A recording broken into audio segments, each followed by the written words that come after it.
Damn, and I like Wu-Tang too.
Neutralized.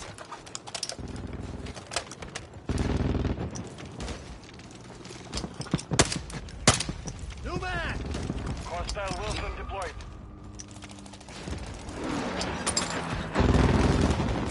Friendly cruise missile approaching target.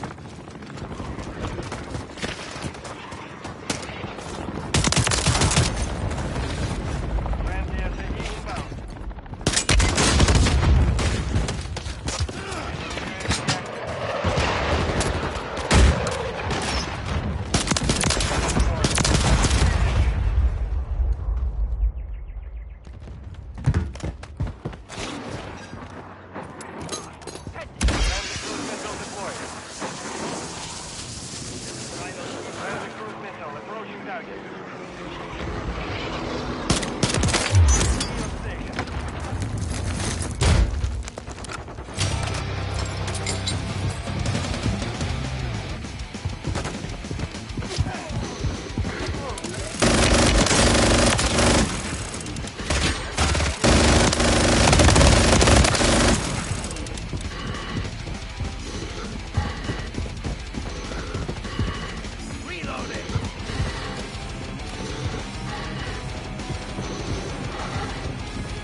turret deployed. We have taken the lead.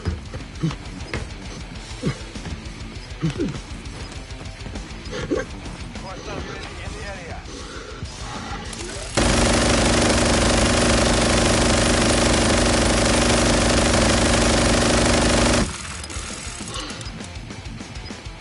10 seconds remaining. Friendly UAV online.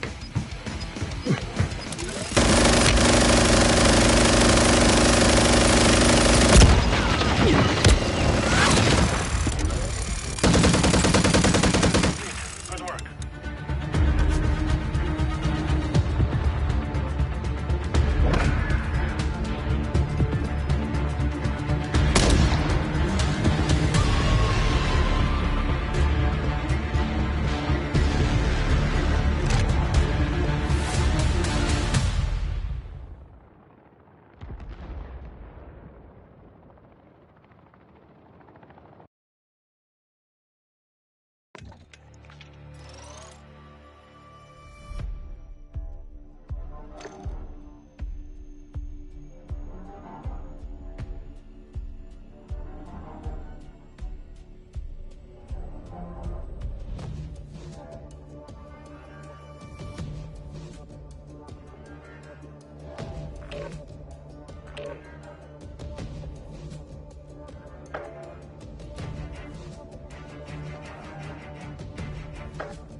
Send reinforcements. Restart. We'll check the area. Almost security here.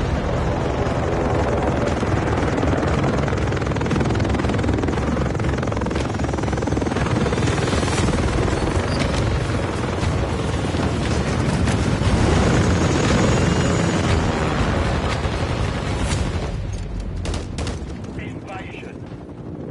Eliminate all threats in the area. Warning sight.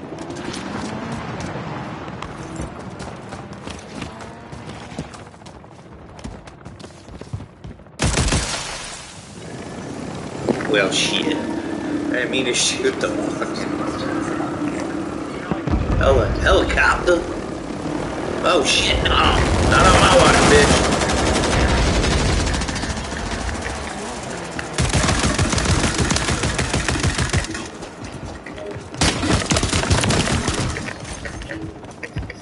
I don't wipe my highlights, motherfucker. That ain't gonna happen here, homeboy.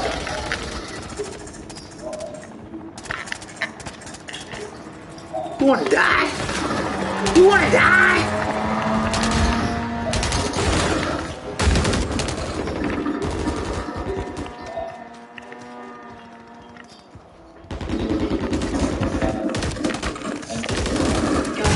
Was charged with 23 offences.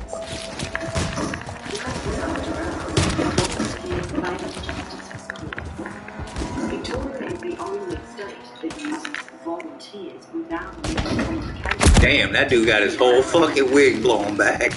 Yo. I saw that. I was gonna give him, but somebody already blew his whole fucking nugget off.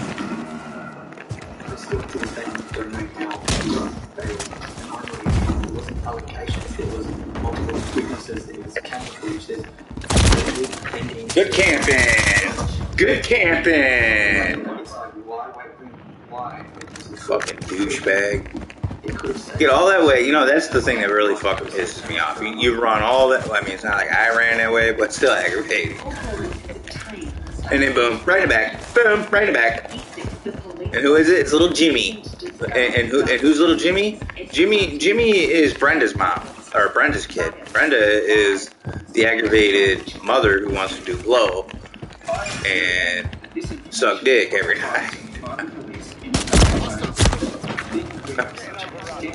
So she opted for Call of Duty to babysit her children.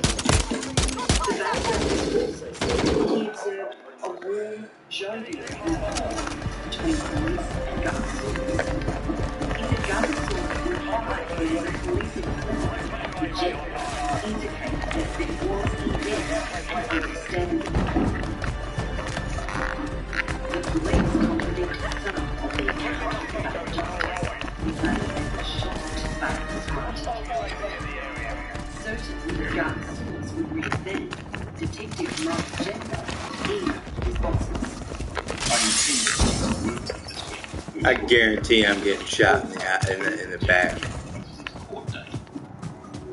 2 days before work street, Detective Gentner again raised concerns with his superiors, recommending a discreet probe into the bail justice. Angela he rocked up and I went blind.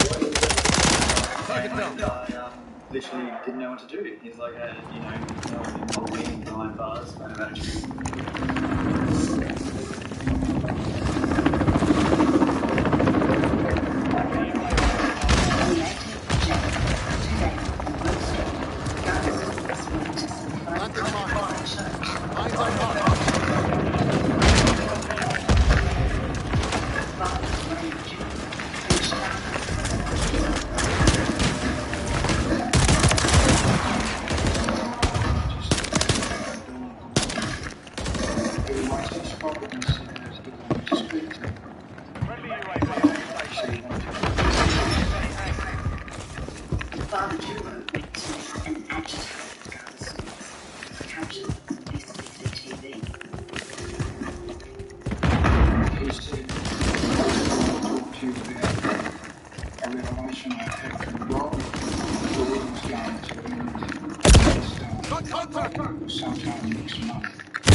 Motherfucker, man. God damn. So tired of getting shot in the fucking back.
Get the fuck out of here, you camping bitch. Right next to fucking Depot, dude. You're a fucking cunt. You're like the worst kind of camper, bro. You fucking douchebag. Give me a fucking vehicle, dude. I'm gonna run that little cocksucker over. Little bitch. That's a bitch, dude. That's a, you know what, fuck you. I'm not going to your little fucking skull, you cocksucker. But only 4 hours later, police were called again. Motherfucker. From the uniform, the Garrison was involved.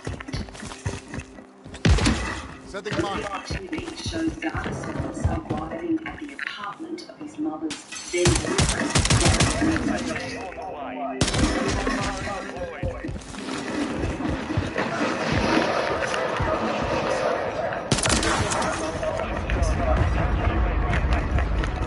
Garrison attacked Brookside. Bitch. You're a bitch.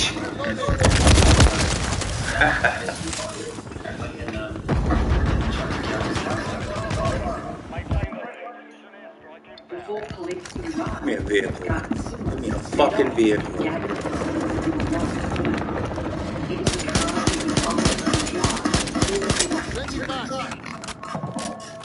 was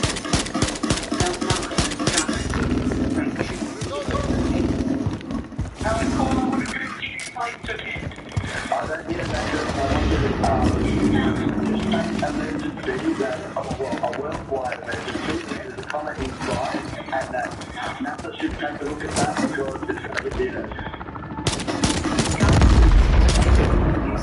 Large quantities of ice. He was in the grip of a Ice. drug-induced psychosis. They're trying to kill me so my brother can rule the world. After this is fucking hit. And then all these people go down and yeah, blah, blah, blah. But fucking work that out yourself. You just fucking understand what the fuck is really going on. What is this fucking fucked up? What is this?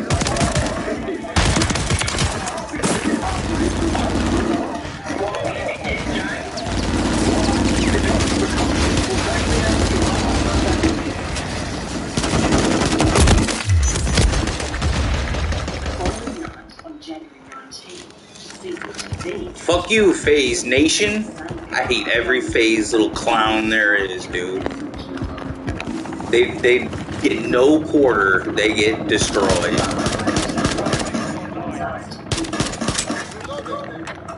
Especially that broccoli headed one.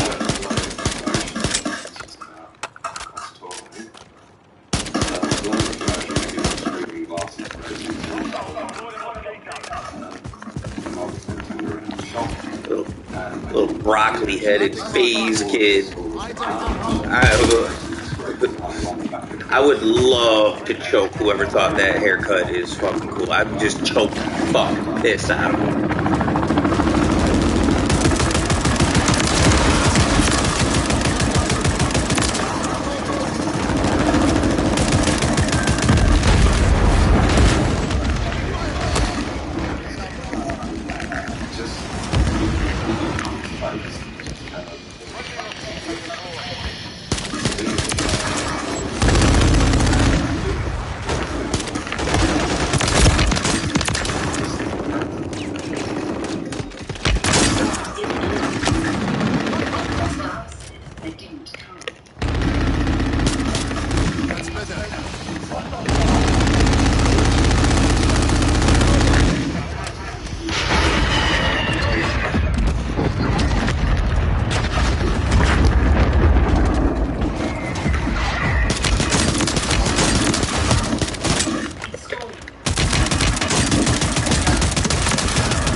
Turrets placed.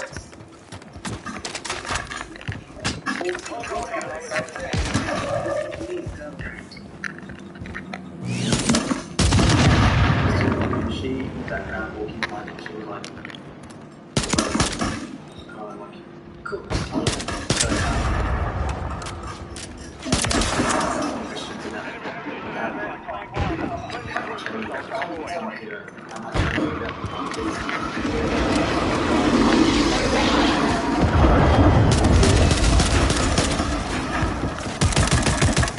Just after 2 a.m.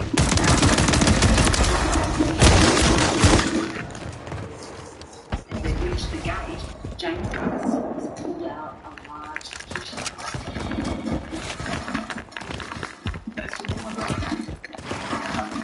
basically just go at it at me and I really lose consciousness and come to losing consciousness and my head goes against the front of the car and just go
Woo! Got it, bitch! You gon' die today, motherfucker!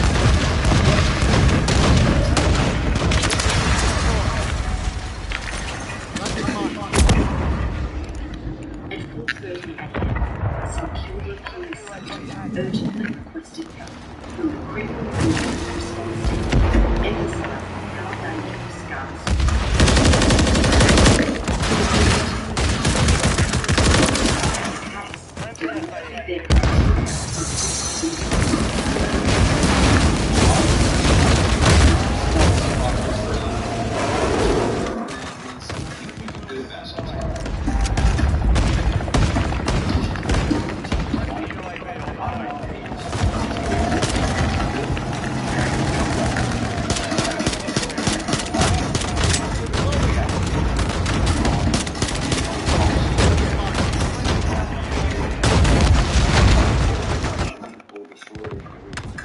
Kareem. Take this down. Step to 3 a.m.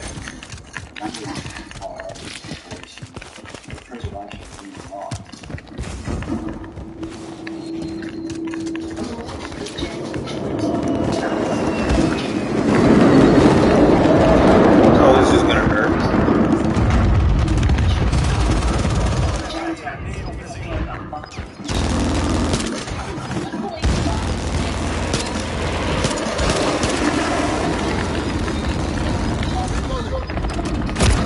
Got contact.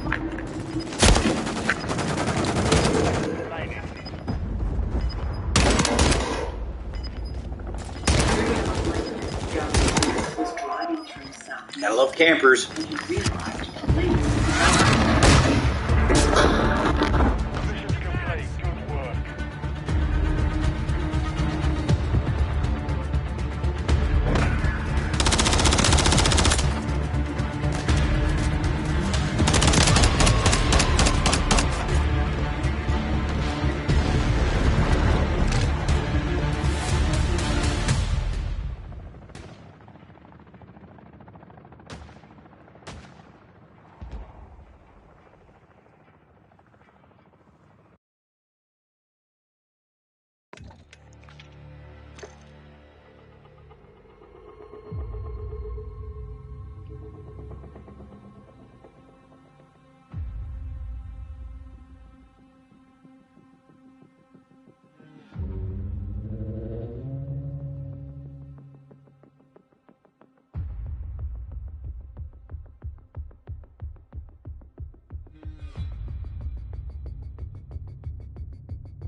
check the area.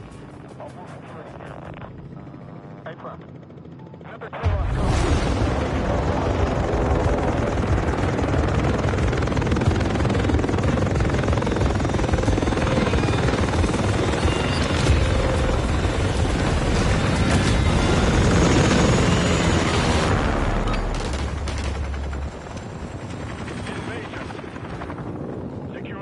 By any means necessary.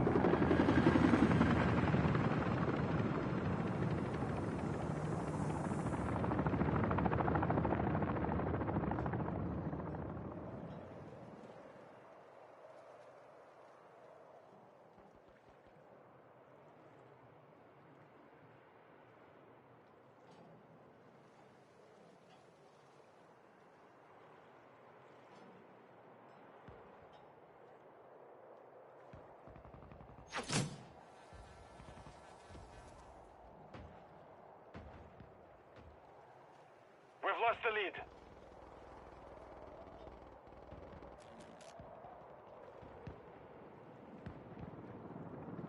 We've secured the lead.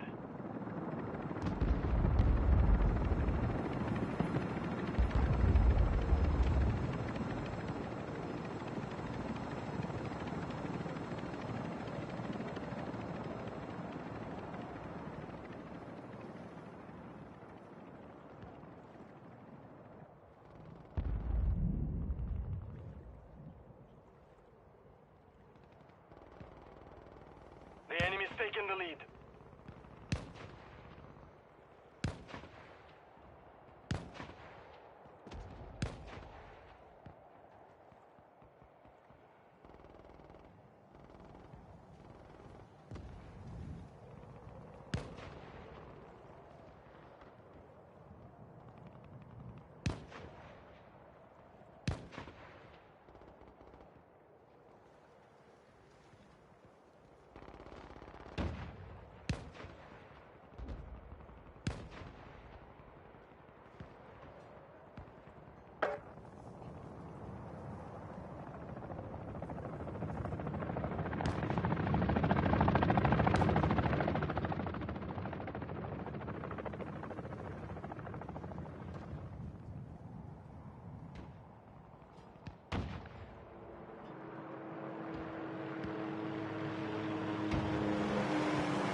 Friendly UAV on station.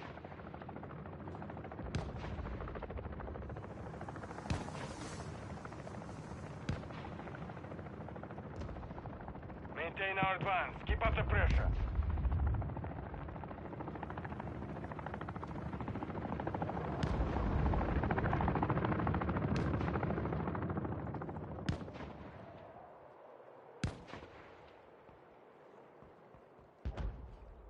Friendly UAV online.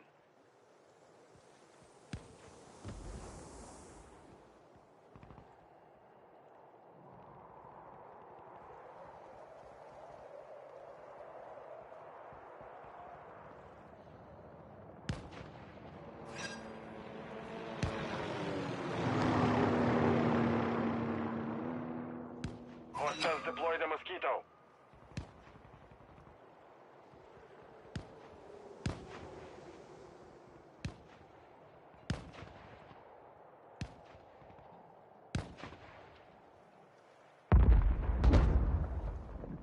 We're getting overrun. Fall back.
Oh shit, sorry about that. I had to feed the dog.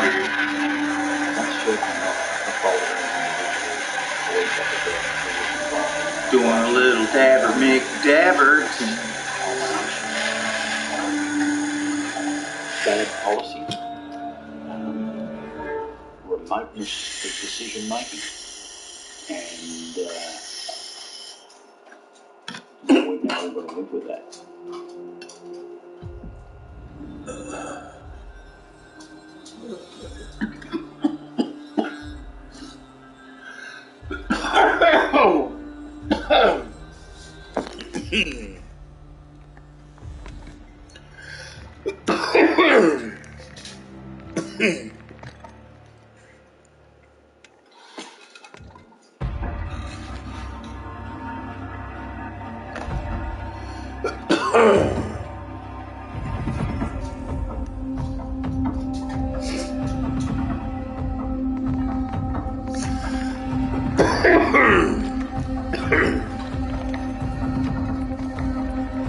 Thanksgiving Day, you know, you refuse to sell up, I was going to sell up, and you're going to cash you back. You can't shoot the sell, so once you go at it, it's to the death, so somebody's dead, or you both cuff up.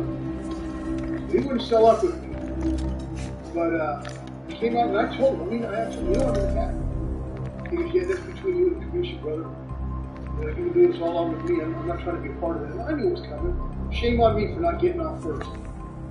But, you know, Thanksgiving Day, him and another guy come out, and this piece, if I'd have used this piece on somebody, they would not have walked away. Would not have walked away. That's for sure. I mean, this piece was about this big all told. And the steel on it alone was about 8 or 9 inches. And it was good steel, done in a machine shop, and then it had a handle on it. And we're walking, and it feels like somebody's patting me on the back real hard. And then again, and I turn around, and it hits me twice in the back, just misses my spine. I mean, it's in my spine, but it just misses going deep enough. So he hits me in the spine twice in the back. I turn around, and hits me in the chest twice. And then, you know, I hold up my hand right here. You can see it. And there's a scar right there. There's one over to my thumb. There's another one right there. Another one right there. I close my fist. There's another one right there. So, you know, and then I try to swing on him. He hits the ground and he throws the piece. You know, so they put the yard down. The gunners do. And this guard, you know, he's telling me, Casper, get out, Casper, I don't want to shoot you. And this guy's just laying there with the shitty grin on his face like he'd done something. And I want to see him shot, number one. Number two, no matter what standing I am, I'm still with him. And this guy's making us look bad. I said, you don't like it? You didn't finish the job, you're the next guy to hit for it. Get up and finish what you started, huh? You know, get up and finish what you started. You're making us look bad. And I'm dripping blood, and I wrap my hand in a coat or a t-shirt or something. And he just laying there and grin like he'd done something.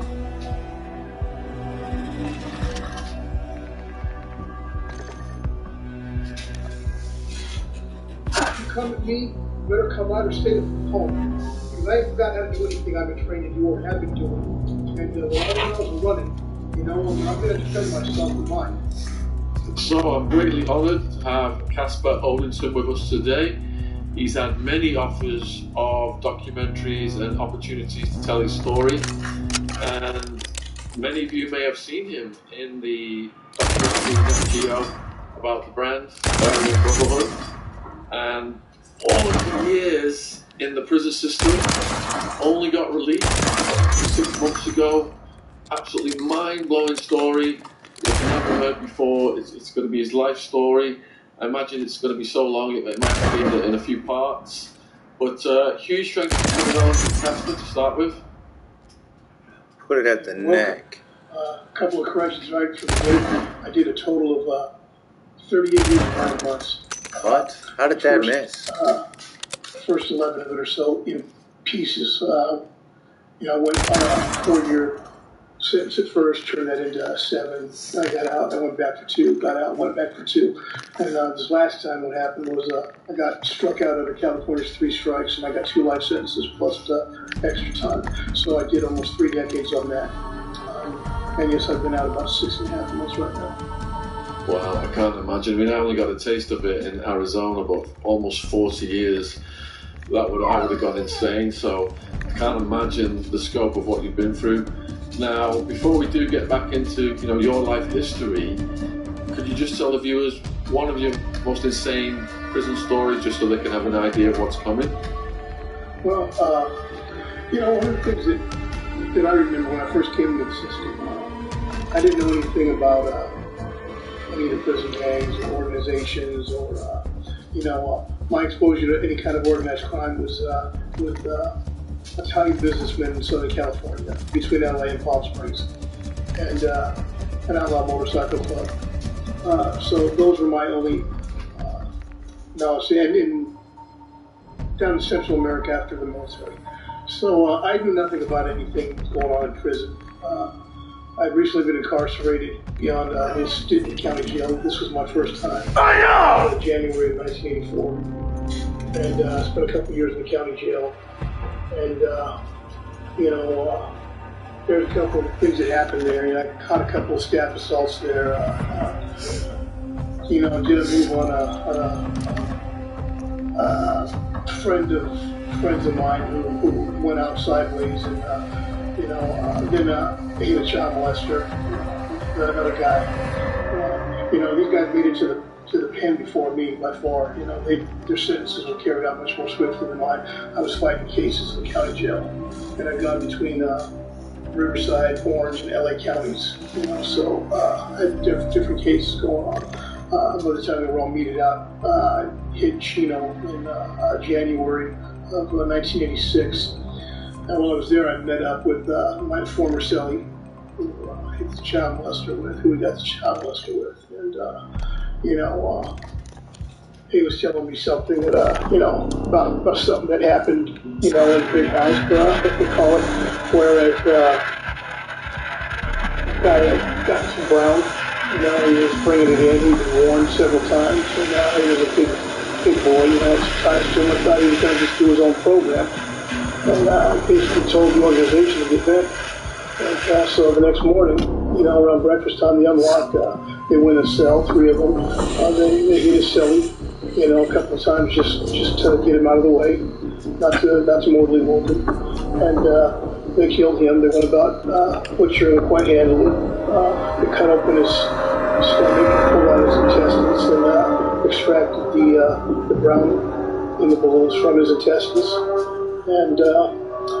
And then they kind of strung him up like Yule ornaments. And this was a message to everybody that you give us ours. You know, give unto Caesar what is his, if you will. And, you know, that was just one of the first things I had learned about. You know, I thought it was kind of fantastical because not, you know, when I got to the joint, you know, actually I learned that this was actually really happened. And, you know, I realized real quick right there, while I'm still in the guidance center, you know, there are those who get noticed in a good way, there are those that get noticed in a bad way, and there are those that try to go unnoticed and all just do their time. A guy could come into the system when I came in and he could just do his own time. He couldn't put any kind of tattoos on him, he couldn't be involved in any kind of rackets, any trades, anything like that made him a rig all of a sudden, or somebody in those circles, not somebody who's just trying to be a winner, as you would say, just trying to do his time. So, you know, I knew I wasn't going to be one of those guys, and I didn't really know anything about the organization yet. So, but I knew there was things in there. I knew what was going on, and I decided I just didn't want to be one of those guys that, you know, got stepped on. You know, I don't care how big you are, how tough you think you are. I mean, things happen to guys. You know, that's just how it is. And back then it was a very violent time between, you know, the Aryans and the northern Mexicans, you know, and which everybody thinks is black and white, but actually the Northerners were the #1 enemy to the Aryans. So, and they were quite handy at what they did. You know, and obviously the Aryans were quite handy at what they did. That's what we did. So, I had an opportunity to be a part of something, and I was begged off of it. It turned into a little mini riot. Where I landed when I went to Chino, they got a Cypress, Sycamore, Birch Hall, and Birch Hall. Birch Hall had like all the sissies, the homosexuals, the guys that were locked up, that weren't in PC, the actual protective custody, but all the language. It was a soft law, a wing. Anybody who was a fish, the first time you do it, like myself, that's where I got put. And I was in a day room with that on the cell.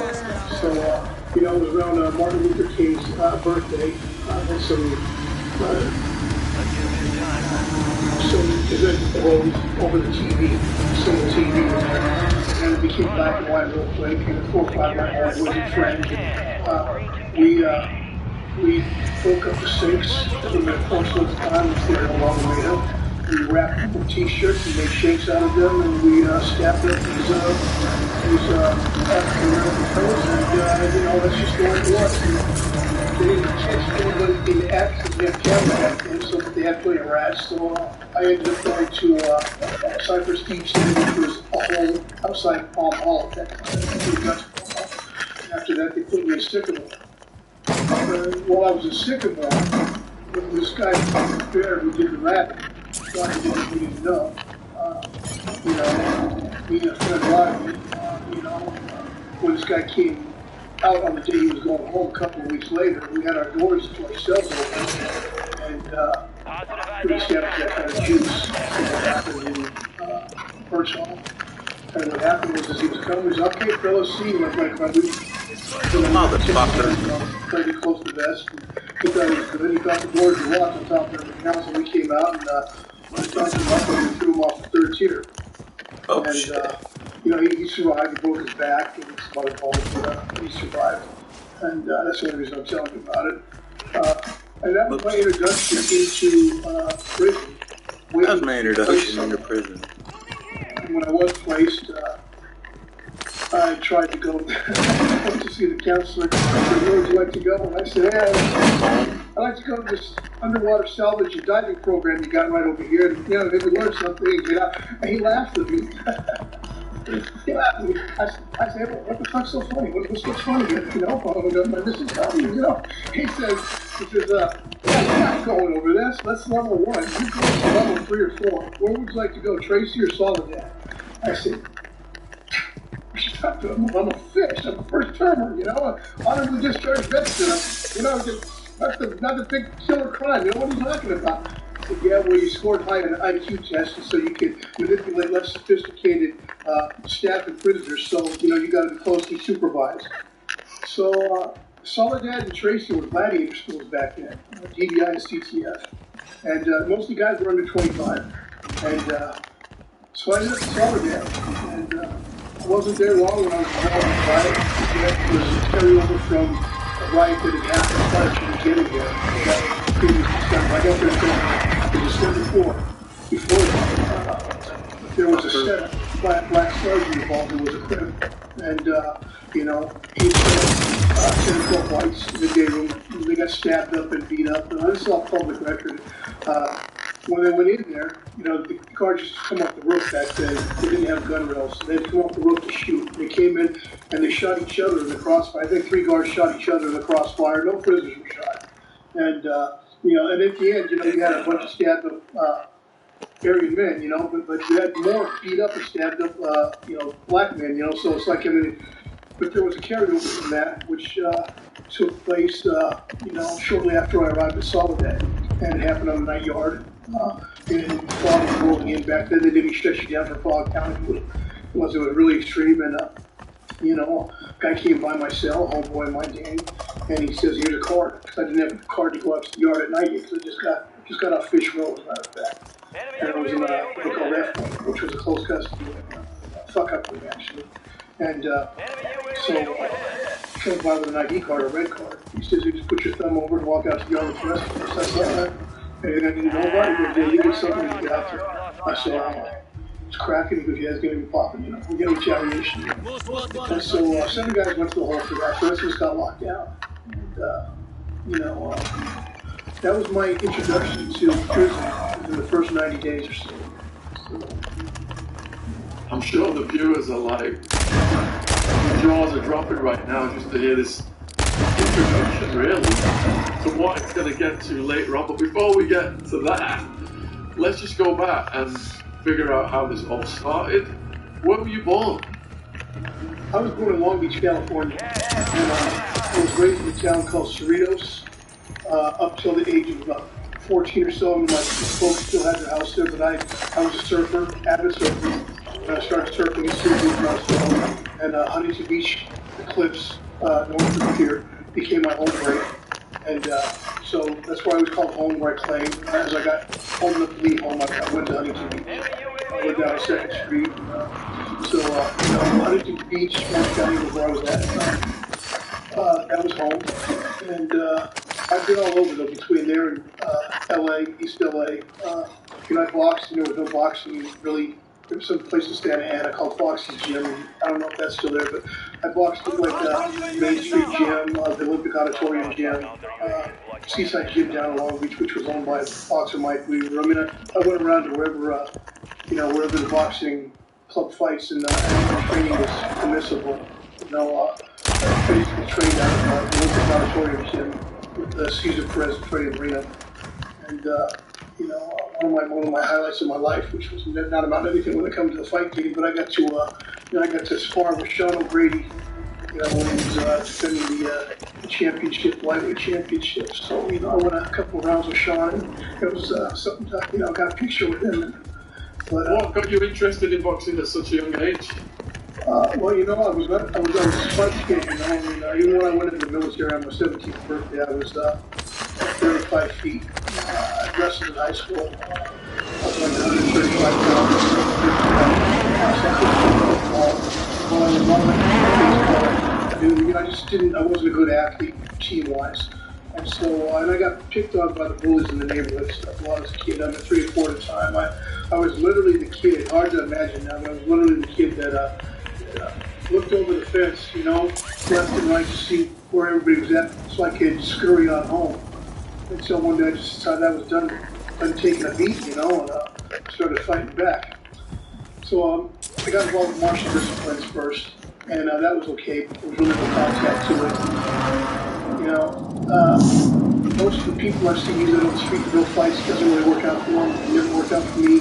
I got into fighting, boxing, and I learned about pancration, which is boxing and wrestling combination, and that became my favorite discipline for a long time. And I'm trying to live with everything, I've honed what works best for me. I'm right now, I'm 5'7", I'm only 220, I'm going to be 62, I stay fit, I work out every morning. Boxing was a good fit for individuals, and there was a gym, first of all, down in East LA, in the Holovet, LAPD, boxing courts, and so you could go there, and you could train, and you could tough fights and stuff like that, and one thing led to another. I had a trainer who took me up there, my LJ Monsoy, from Artesia, California. And, I just went from that, boxing seemed to be a good little outlet for me.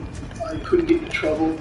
I took some good beatings, I'll tell you that. I took some good beatdowns, and I was more brawler than street science kind of pugilist. I had to hone that over the years, but, I enjoyed it. Taking on the chin, that's for sure. Good legs, so, You look about 40 something. What are you doing to stay so young, man? What was your family life like back when you was I had a good family. I had no reason to end up being a sister or a wife at all. I had a good family. My father was a Midwest farmer. My mom was one of 3 sisters from immigrants. So she was the first generation in America. Her mom came from French and Russian. I'm not sure about her dad's history, but because I didn't know him. I never knew him. I heard him my grandmother. I knew my dad's mother, my Oma, my Oma Nana. German, Irish, Russian American family, and raised in German American traditions, at holidays and stuff like that. There's a good family, upper middle class family, The neighborhood I lived in was mostly people from Orange County aerospace industry people, Donald Douglas, Long Beach, Ford Aerospace in Orange County, everything. The only blue collar people was my dad, who was a meat cutter after he retired from the Navy, and firemen and police officers. So I had a good upbringing. Yeah, I've been a lot of those areas, and Huntington Beach in particular, really beautiful. So you said that your father was in the military. Did that influence you to join the military? Was it a family thing? So yeah, absolutely, without a doubt.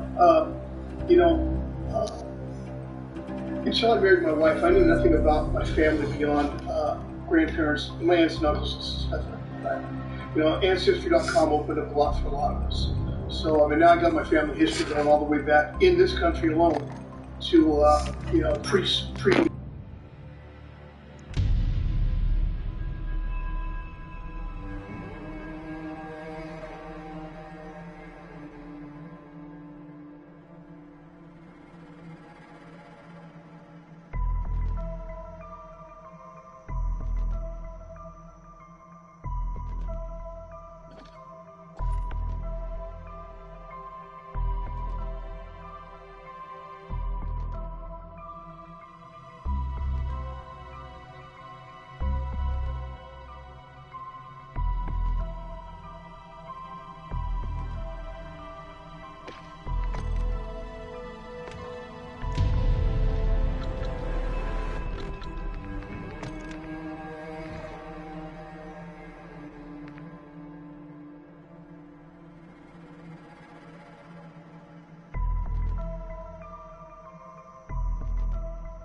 Enemies are dropping into the area. Watch the skies.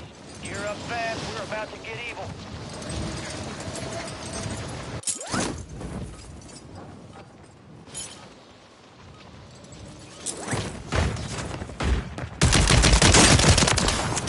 Lucky for you, we are here.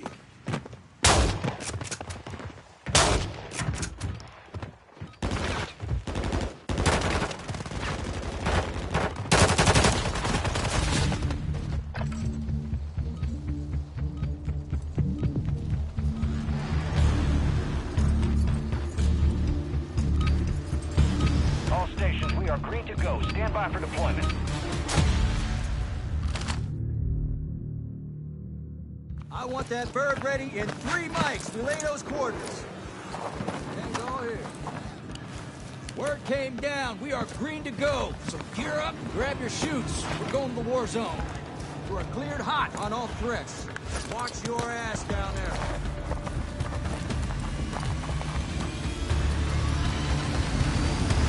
Let's roll.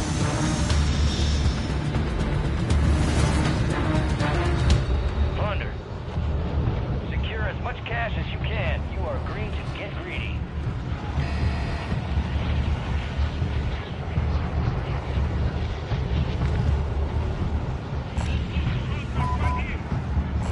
Most wanted contract here.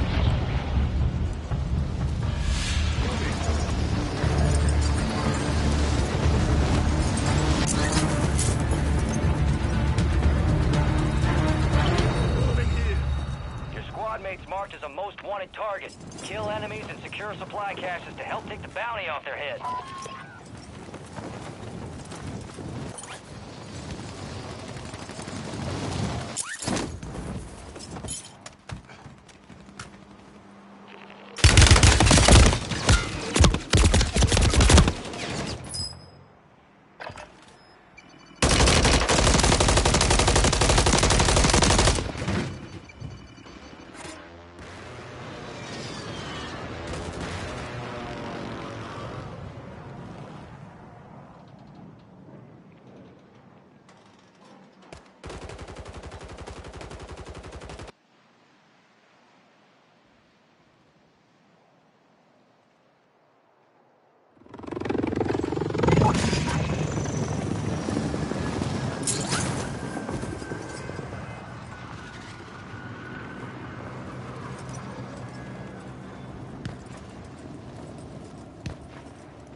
Enemy soldier incoming.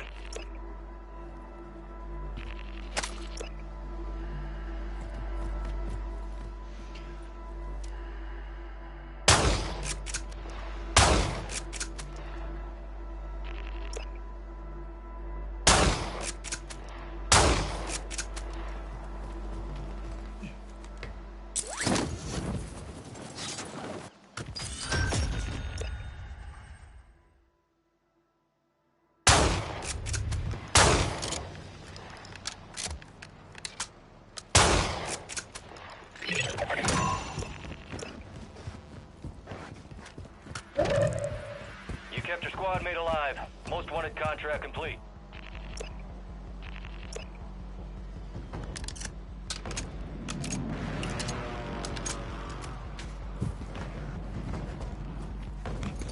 Enemies dropping into the AO.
and secure supply caches to reduce the time of the contract.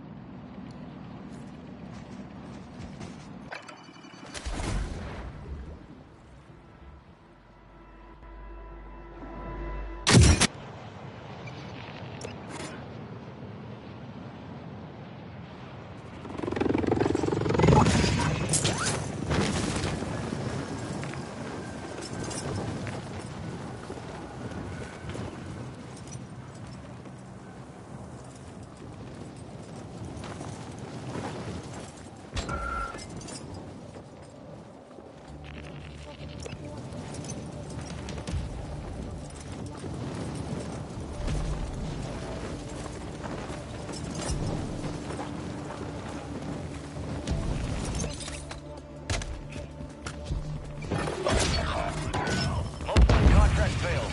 Your squad mate was KIA. Planting mine! Setting charge!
What on this? Tell us no.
Enemies are dropping into the area. Watch the skies.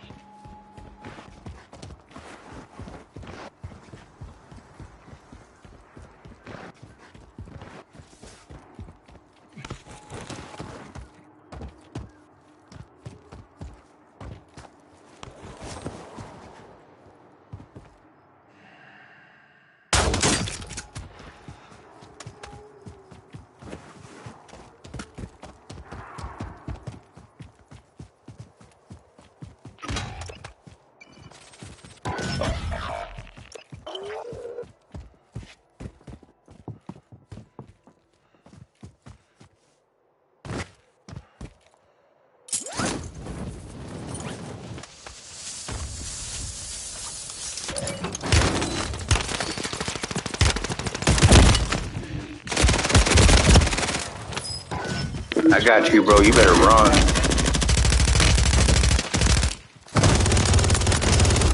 Blood money. Kill enemies, take their cash. Get hunting.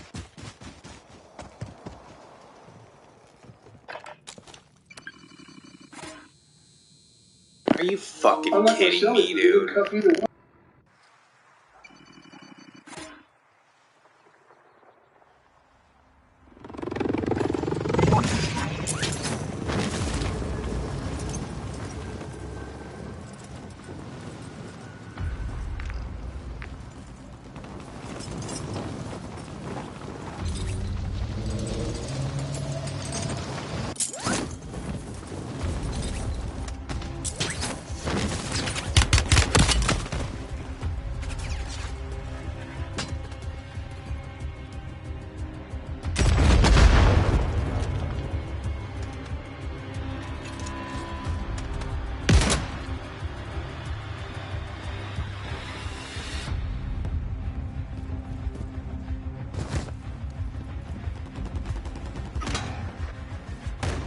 Enemies dropping into the AO.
Squad mates being tracked as a most wanted target. Eliminate enemies and secure supply caches to get the target off their back.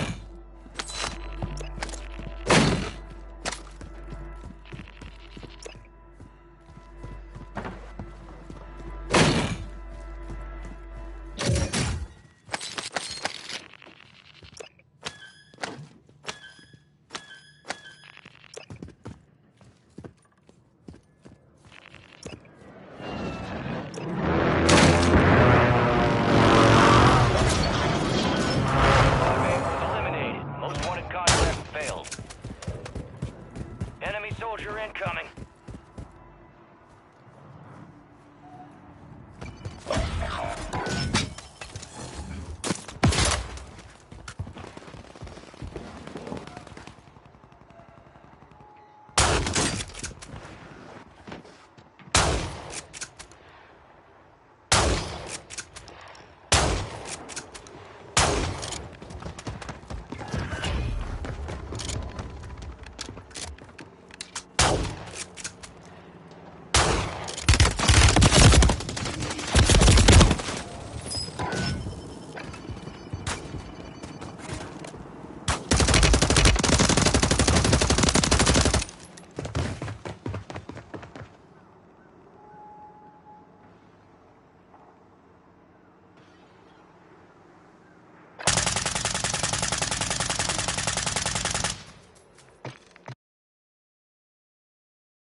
Gear up fast, we're about to get evil.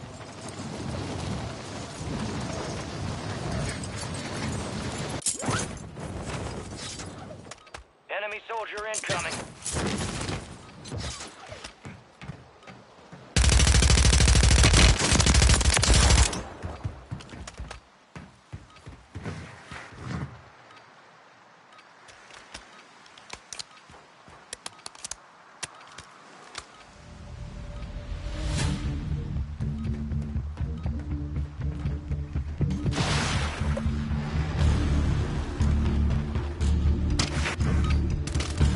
Prep time's over, now you deploy to the war zone.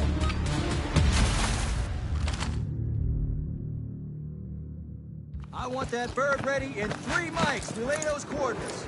There you are. We got the green light. You're going to the war zone. Grab your gear and shoot. You're up in 3. Enemy activity will be high. Expect contact early and often.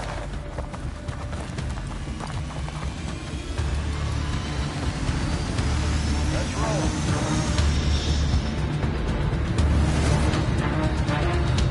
Plunder.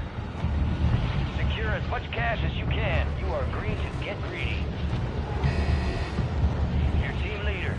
Set a drop point for your squad, soldiers.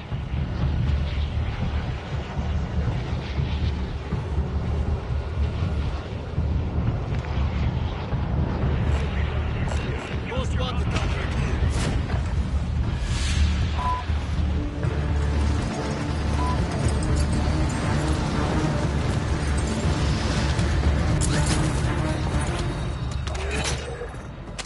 There's a bounty on your head. Eliminate enemies and secure supply caches to get rid of it.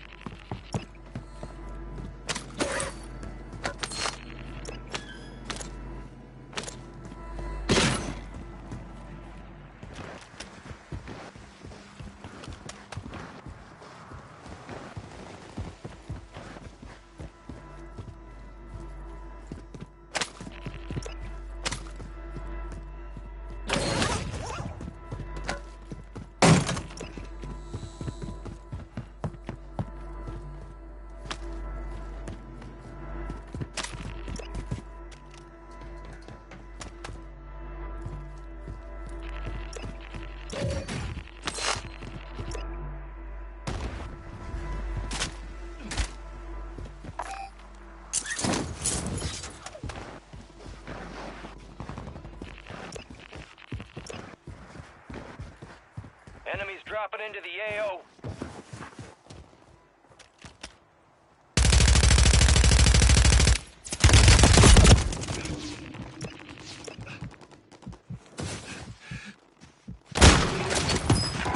Most wanted contract failed. Your squad mate was KIA.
Positive ID on the bounty targets. Hunt them down.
go right, I'll go left. Process look like.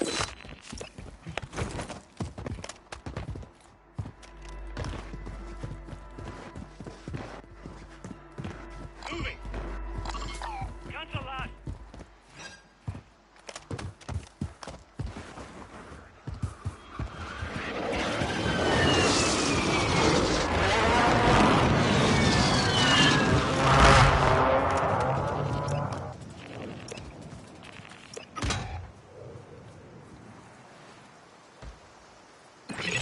Solid copy. Bird is inbound for cash extraction. Primary objective complete. All targets eliminated.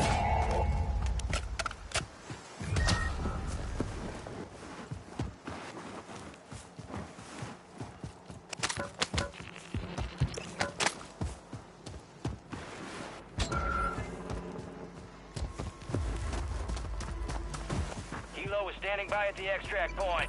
Secure all cash in the bag. Copy. Extract Kilo is inbound now.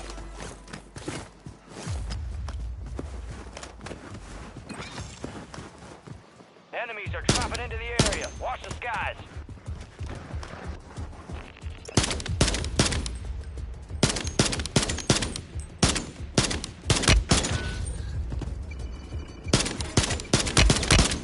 You've got a bird standing by at the extract point. Bag is set for deposit. Cargo is